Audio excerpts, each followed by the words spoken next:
Welcome to California's second most famous road, Mulholland Highway, where today I'm going to do a one-take on the snake with the 2013 Audi RS5. In 2009 and 2010, I had an S5, and while it was fun and a very nice, cool-looking luxury car, it was far from a sports car. Now we've got more horsepower, bigger wheels, better suspension, and all-around air of badass. So, let's take a run, see how she do. The RS series of cars is the most hardcore that Audis get from the factory. It's their highest performing cars. It's designed for the track, high performance driving and such. Now the S5 that I had, I really liked it, even though it only had 350 horsepower, it was a little underpowered. But it was really nice to drive. As a daily driver and weekend cruiser, it was fun. So in the RS5, a lot of it is the same. The seats are the same. The interior, for the most part, is the same. We have a new screen, which is nice. It's brighter, it's more colorful.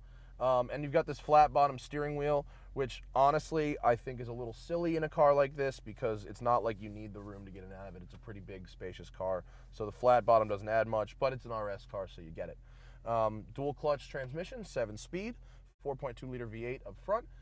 You've got the Audi Drive Select system, which means you can switch the dynamics of the car from suspension, engine and transmission and steering to comfort, dynamic, auto, or it has an individual setting where you can actually choose each one individually. And the exhaust changes, so I'm in comfort now, put it in dynamic and you can hear the exhaust change. Hear that? All right, so now I'm in dynamic, maximum performance mode. We'll go to sport manual and let's take a run down the snake. All right. Here we go. Shifts nice and quick. The red line is absolutely sky high in this engine. It's 8,500 RPM. And it kind of does require you to think a little differently about how you drive. The gearing, there's so many revs for every gear that where you'd usually want to, shift up at 5,000 or 6,000 RPM, you're really, that's where power gets started in this car. Really makes power way up high, and I can probably go all the way down to down the snake in just second gear. In dynamic mode, the steering is really heavy, much heavier than it is in. Nice blip though. Blip's hard. It's got nice big brakes. This new Clover design brake helps keeps it cool, reduces unsprung weight. See how the turning is here. Yeah. Everyone says this thing understeers like crazy, and I'm not surprised because the engine is way out front of the car. But I don't think it's that bad. With Audi's sport differential, the torque vectoring kind of brings the back end around pretty nicely, I'd say. Now, granted, I have not driven on the track, so at the absolute limit, which I refuse to do on the street, it might be different, but weekend canyon carving is not bad. Yes, what happens is this thing, it makes all its power way at the top of the power band, so you really do have to wind it out quite a bit. Consequently, when you just leave it in drive, it feels sluggish. It doesn't really want to rev up, and you don't really get to access any of the torque when it's in drive, so it does feel a little slow. And then what happens is if you put it in sport auto, if you're driving around town, it winds it out like almost too much. I would say the car could really use a setting in between regular drive and sport auto. In manual mode, none of this is an issue because you control the gears yourself.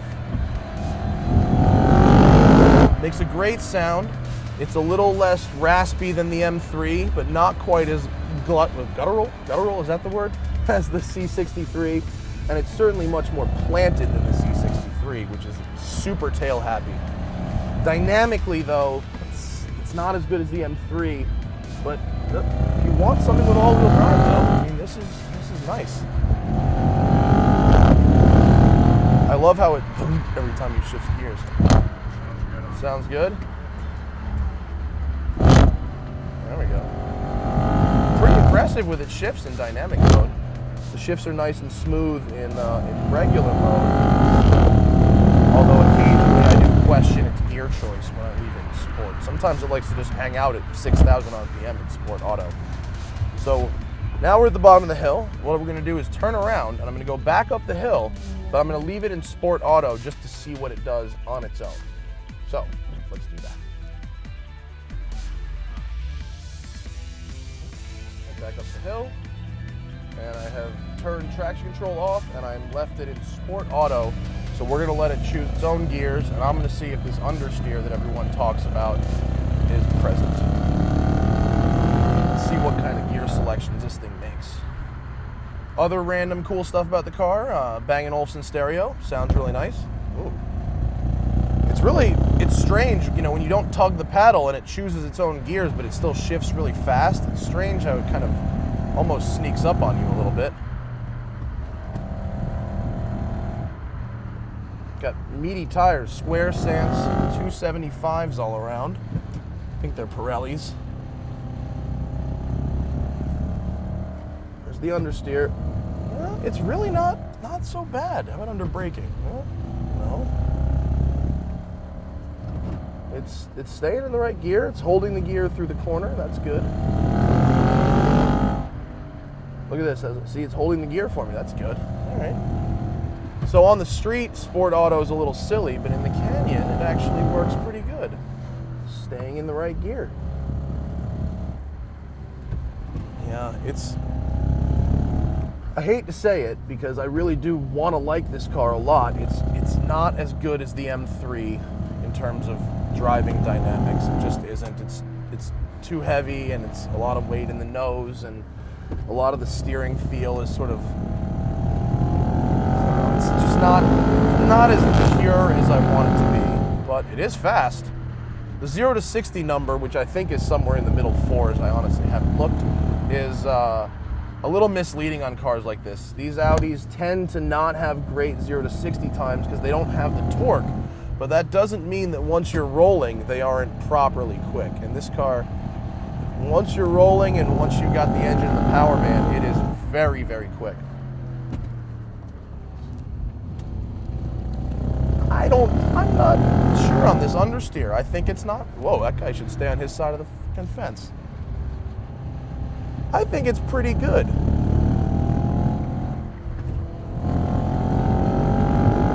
Best handling car I've ever driven? No, but it's totally acceptable for a weekend canyon run, and it's absolutely luxurious enough to be a daily driver. And I mean, it sounds really good when it winds out. A double downshift there under braking. Out here, the transmission is really responding well to what I'm doing. I'm kind of happy with it.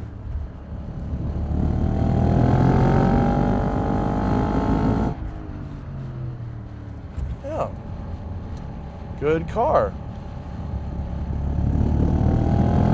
This is a good car. I like it. It's a lot better than the S5. It's a lot faster. It handles a lot better. It sounds better. And it's exactly $20,000 more than my S5 was. So you do get quite a lot for your money. It's very competitively priced to the M3 and the C63. And all three of those cars have very unique characteristics. I mean, if you live somewhere that has bad weather and you want a fun car, this is a great option. And I imagine with some good snow tires on it, it would be absolutely killer in the snow. Mine was amazing in the snow, which the M3 and the C63, I mean, come on, they're not for snow. On a racetrack, you probably want the M3. It's just dynamically better, and it tells the driver more what's going on than the RS5 does. And the C63 is really for doing burnouts. That's what it's for.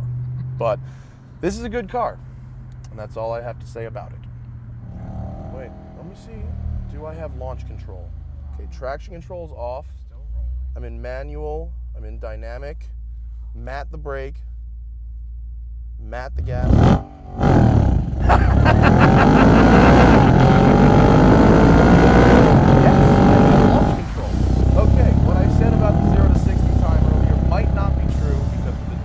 Transmission, you get launch control that launches the shit out of you. It's great.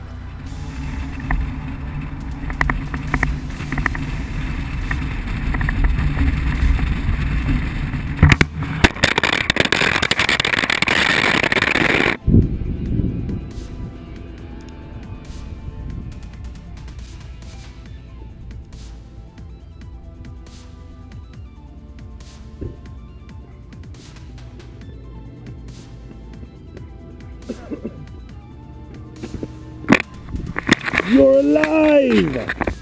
Oh, the screen is cracked. Okay.